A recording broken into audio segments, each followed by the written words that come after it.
뉴욕주 메디케이드 수혜자들에 대한 불필요한 진료에 연간 14억 달러의 세금이 낭비되고 있는 것으로 나타났습니다. 주 보건국 분석에 따르면 감기와 천식 등 간단한 증상이나 마약 중독과 정신병 등으로 불필요하게 종합병원에 입원한 환자 비율이 24.1%에 달합니다. 보건국은 이들로 인해 메디케이드 예산 500억 달러 중 14억 달러가 불필요하게 쓰여지고 있다고 지적했습니다. 주정부는 이 같은 세금 낭비를 막으려면 주민들이 주치의나 보건소를 이용해야 한다는 입장이지만 비영리 커뮤니티 단체인 프라이머리 케어 디벨롭먼트 댄 로웬스테인은 의사들이 턱없이 부족해 결국 종합병원 응급실을 찾는 것이라며 반박했습니다. 한인 밀집 거주 지역인 퀸즈와 브루클린, 브롱스의 주택 모기지 연체율이 높아져 주택시장에 비상이 걸렸습니다. 크레딧 및 정보 매니지먼트 회사인 트랜스 유니온에 따르면 지난해 브루클린의 60일 이상 모기지 연체율은 1.05%포인트 높아졌습니다. 브롱스와 퀸즈도 각각 0.62%, 0.55%포인트 증가했습니다.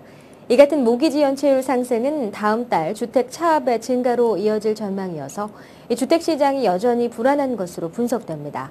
트랜스 유니온의 팀 마틴 부회장은 이 같은 모기지 연체율 상승은 주택 가격에도 영향을 미칠 것으로 보고 있다고 덧붙였습니다. 주요 사립대학의 올해 등록금 인상률이 물가 상승률의 2배를 넘는 것으로 나타났습니다.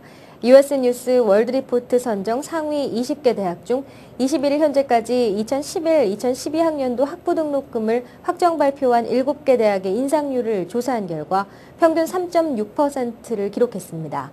이는 지난해 물가 상승률 1.64%의 2.2배에 달하는 수준입니다. 학교별로는 예일대가 5.8%로 가장 높은 인상률을 나타냈고 이런 가운데 프린스턴대는 2011에서 2012학년도 등록금을 45년 만에 가장 낮은 1%만 올리기로 했습니다. 미국의 경제가 더디게 회복되고 있는 가운데 부유층을 중심으로 고가 사치품에 대한 구매가 증가하고 있어 경기가 살아나고 있는 신호로 해석되고 있다고 USA 투데이가 보도했습니다. 미국에서 높은 실업률과 주택경기 침체가 계속되면서 경기가 더디게 회복되고 있지만 그동안 지갑을 열지 않고 있던 부유층들이 서서히 고급 승용차에서부터 별장용 주택에 이르기까지 고가 사치품 및 부동산의 구매에 나서고 있다고 전했습니다. 마케팅 전문가인 짐 테일러는 부자들이 소비에 나서면 이는 연 소득 5만 달러 수준의 가구들에게도 영향을 미치게 된다고 덧붙였습니다.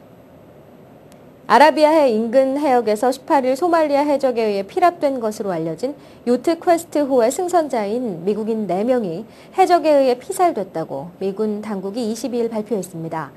미 중부군 사령부는 성명을 통해 미 해군 함정이 해적들을 추적하던 중 동부 아프리카 현지 시간으로 오전 9시 해적들이 요트에서 미군 함정을 향해 로켓 추진 수류탄을 발사하고 요트 내 총성이 들림에 따라 즉각 요트를 급습했으나 미국인 인질 4명이 모두 숨졌다고 밝혔습니다. 미군이 요트를 접수했을 당시 인질 4명은 총상을 입고 위급한 상황이었지만 응급조치에도 불구하고 모두 숨졌다고 미군 측은 밝혔습니다. 요트를 급습하는 과정에서 미군과 해적들 사이에 교전이 벌어져 해적 2명이 숨지고 13명이 체포됐으며 또 다른 해적 시신 2구가 요트에서 발견됐습니다.